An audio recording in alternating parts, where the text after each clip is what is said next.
महाभारत के युद्ध में एक से एक सुरमा योद्धाओं ने भाग लिया और अपना रण कौशल दिखाया, जिनके बारे में हम भली भांति जानते हैं। लेकिन क्या आपको पता है कि इन योद्धाओं के पूर्व जन्म की कहानी क्या है? अपने पूर्व जन्म में वे कौन थे और उनके किन कर्मों के कारण उन्हें महाभारत जैसे धर्म युद्ध में भाग लेने का मौका मिला?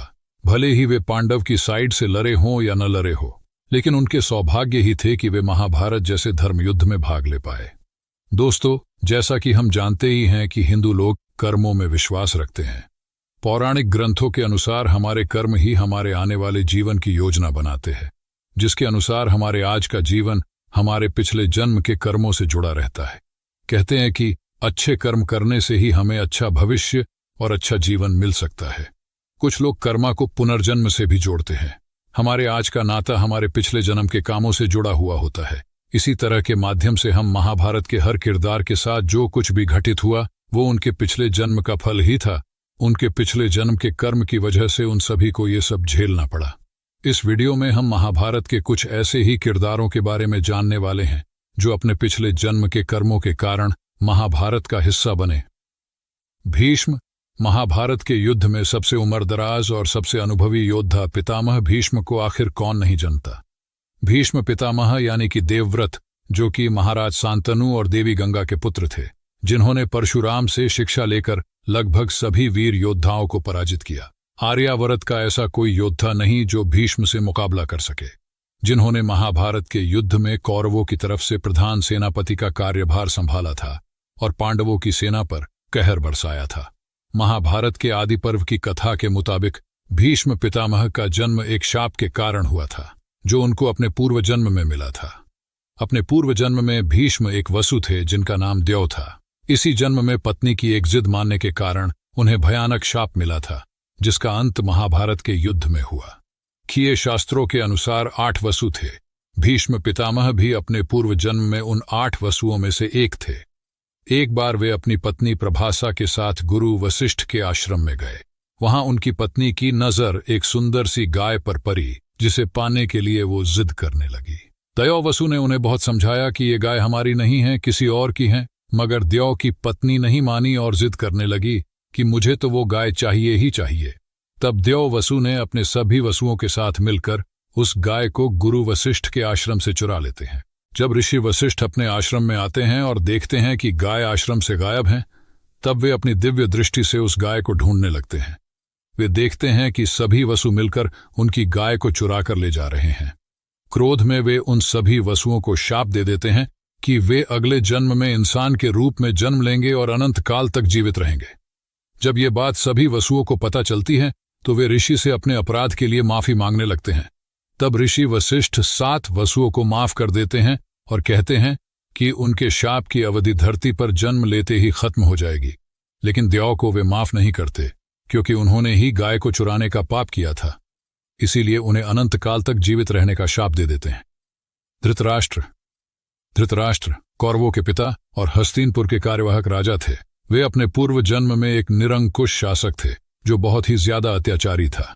एक बार वे एक झील किनारे घूमने निकले, जहां उन्होंने एक सुंदर हंस को देखा जो बहुत सारे छोटे छोटे हंसों से घिरा हुआ था। उनको उस हंस की आंख बहुत भा गई, जिसे वो अपने महल में सजाना चाहते थे। सो उन्होंने अपनी सेना को आदेश दिया कि उस हंस की आंख निकाल ले और बाकी छोटे हंसों को मार डाले। इस वजह से ही धृतराष्ट्र अंधे पैदा हुए और युद्ध में उनके 100 पुत्र मार दिए गए। द्रौपदी को कौन नहीं जानता। इनके मुख से निकले शब्द ने पूरी महाभारत को अंजाम दिया। द्रौपदी पिछले जन्म में गुरु मोदगल्या की पत्नी थी, जिसका नाम इंद्रसेना था। कम उम्र में ही इनके पति का निधन हो गया, जिसके चलते अपनी इच्छा पूर्ति के लिए इंद्रसेना ने शिव की कड़ी तपस्या की। शिव ने उनकी तपस्या से प्रसन्न होकर वरदान मांगने को कहा। तब इंद्रसेना ने कहा कि अगर आप मेरी तपस्या से प्रसन्न हुए हैं तो मुझे पति दे, मुझे पति मिले, मुझे पति चाहिए। ऐसा उन्होंने 5 बार कह दिया कि मुझे पति चाहिए, पति चाहिए। शिव ने उन्हें ये वरदान दे दिया, मगर ये भी कहा कि उन्हें एक ही जन्म में ये वरदान प्राप्त होगा। इस तरह द्रौपदी को 5वां पति मिले। शिशुपाल, जिनकी मृत्यु कृष्ण के हाथों हुई जब उन्होंने अपने 100 गलतियों को पूरा कर लिया। शिशुपाल का जन्म पहले रावण और हिरण्यकश्यप के रूप में हुआ था। दरअसल वे विष्णु के सेवक थे, जिन्हें श्राप मिला था कि वे 3 बार जन्म लेंगे और हर बार विष्णु के हाथ मारे जाएंगे। कर्ण। कर्ण महाभारत में एक ऐसा किरदार है जिसे जन्म से ही अपमानों का सामना करना पड़ा। पहले तो जन्म होते ही उसकी मां ने उसे किसी कारणवश ठुकरा दिया, और फिर जब वे एक महारथी योद्धा बन गए तो उन्हें लोगों ने शूद्र और शुद्ध पुत्र कहकर अपमानित किया।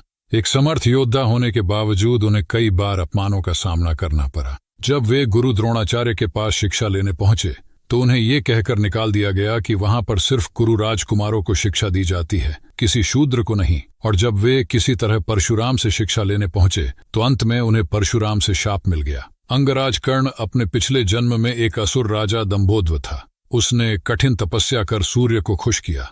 वे वरदान में सूर्य से अनंत जीवन मांगते हैं, लेकिन सूर्य ये बोलकर मना कर देते हैं कि ऐसा नहीं हो सकता। जिसके बाद दंभोद्व उनसे हजारों सेना रूपी कवच की मांग करते हैं जो उनकी रक्षा करे, और ये भी बोलते हैं कि एक कवच को मारने के लिए इंसान को 1000 वर्ष तक तपस्या करनी होगी, और उस कवच के मरते ही वो इंसान भी मर जाएगा। धरती के सभी लोग इस असुर से परेशान थे। तब श्री हरि विष्णु ने इसे मारने का निर्णय लिया और नारायण नामक जुड़वां भाई के रूप में जन्म लिया। नारा उस कवच को मारता था, वही नारायण शिव की तपस्या किया करता था। नारायण ने 999 कवच को तो मार दिया, लेकिन आखिरी कवच में दंभोद्व सूर्यलोक में जा छुपा। कर्ण का जन्म इसी आखिरी कवच के द्वारा हुआ था। कर्ण एक असुर था जिसने अपने पिछले जन्म में बहुत पाप किए थे, लेकिन वो सूर्य पुत्र था, जिस वजह से कर्ण के रूप में उसे बहुत सी शक्तियां प्राप्त हुई थीं। वो बहुत ही अच्छा योद्धा था। कर्ण के बारे में एक चीज कही जाती है कि अगर इंद्रदेव छल से कर्ण का कवच और कुंडल नहीं मांगते तो पांडव कभी भी महाभारत का युद्ध नहीं जीत पाते। अर्जुन और कृष्ण महाभारत के अहम कैरेक्टर है। इसके माध्यम से उनके जीवन में प्रकाश डालने का प्रयास किया गया है। कृष्ण ने भगवत गीता में अर्जुन से कहा था कि वो नारा और कृष्ण हरि नारायण है। नारा और नारायण भगवान विष्णु के रूप थे। कर्ण जो दंभोद्व का रूप था, जिसके 999 कवच तो नारा और नारायण ने मार दिए थे, लेकिन एक जो बच गया था और कर्ण के रूप में जन्म लिया था, उसे मारने के लिए नारा और नारायण अर्जुन और कृष्ण के रूप में आते हैं। यही वजह है कि अर्जुन और कृष्ण के बीच गहरी दोस्ती रहती है। दोनों के बीच अनूठा ही रिश्ता होता है। नारा के रूप में अर्जुन ही फिर कर्ण का वध करते हैं। अभिमन्यु जो कि अर्जुन के पुत्र थे और जिन्होंने चक्रव्यूह जैसे भयानक व्यूह को भेद दिया था। वे कृष्ण के भांजे थे और बचपन से ही कृष्ण की छत्र छाया में पले बड़े थे। अभिमन्यु ने पहले काल्यवन के रूप में जन्म लिया था। श्री कृष्ण ने इसे मार डाला था और इसके शरीर को जला दिया था, लेकिन कृष्ण ने इसकी आत्मा को एक कपड़े से बांध दिया था और अपने महल द्वारका ले आए थे, जहां उन्होंने इसे एक डब्बे में बंद कर दिया था। भीम और हिडिंबा का पुत्र घटोत्कच उस समय द्वारका में रहता था। उसे हिडिंबा ने सुभद्रा अर्जुन की पत्नी की रक्षा के लिए भेजा था, क्योंकि उस समय पांडव वन में अपना वनवास काट रहे थे। किसी वजह से कृष्ण ने घटोत्कच को डांट दिया, जिससे नाराज होकर घटोत्कच कृष्ण की शिकायत करने सुभद्रा के पास गए। तब सुभद्रा कृष्ण से बात करने के लिए उनके पास जाती है। कृष्ण वहां नहीं होते हैं। तब सुभद्रा की नजर उस अद्भुत से डब्बे पर पड़ती है, जिसे देखने की चाह में सुभद्रा उसे खोल देती है, और फिर उसमें से अद्भुत सा प्रकाश निकलता है, जिसे सुभद्रा के गर्भ के रूप में धारण कर लेती है और बेहोश हो जाती है। यही काल्यवन का जन्म फिर अभिमन्यु के रूप में होता है। कहा जाता है कि अभिमन्यु को चंद्रदेव ने भेजा था, जो सिर्फ 16 वर्ष तक पृथ्वी में रह सकता था। कृष्ण और अर्जुन ये बात जानते थे कि अभिमन्यु को चक्रव्यूह में सिर्फ घुसने का रास्ता पता है, वो बाहर नहीं निकाल सकता। फिर भी उन्होंने उसे नहीं रोका, क्योंकि वो जानते थे कि उसकी जीवन सिर्फ 16 वर्षों का है, जो अब खत्म होने वाला है। यही वजह थी कि अभिमन्यु 16 वर्ष की आयु में महाभारत युद्ध के दौरान कर्ण के हाथों मारे जाते हैं। कर्ण को अभिमन्यु से युद्ध करते समय ये पता होता है कि वो उसके भाई का पुत्र है। कुंती एक दिन पहले ही उसे बताती है कि वो उसका बड़ा पुत्र और पांडवों का भाई है, किंतु तब भी कर्ण अभिमन्यु को मार देता है, क्योंकि वो अर्जुन से अपने अपमान का बदला लेना चाहता था। दोस्तों, ये थी महाभारत के कैरेक्टर के पूर्व जन्म की कहानी। इनके अलावा और भी बहुत सी कैरेक्टर हैं जिनके पूर्व जन्म की कहानी हम किसी और वीडियो में करेंगे। वीडियो कैसी लगी कमेंट करके बताइए। अच्छी लगी तो लाइक कीजिए और चैनल पर नए हैं तो सब्सक्राइब कर लीजिए।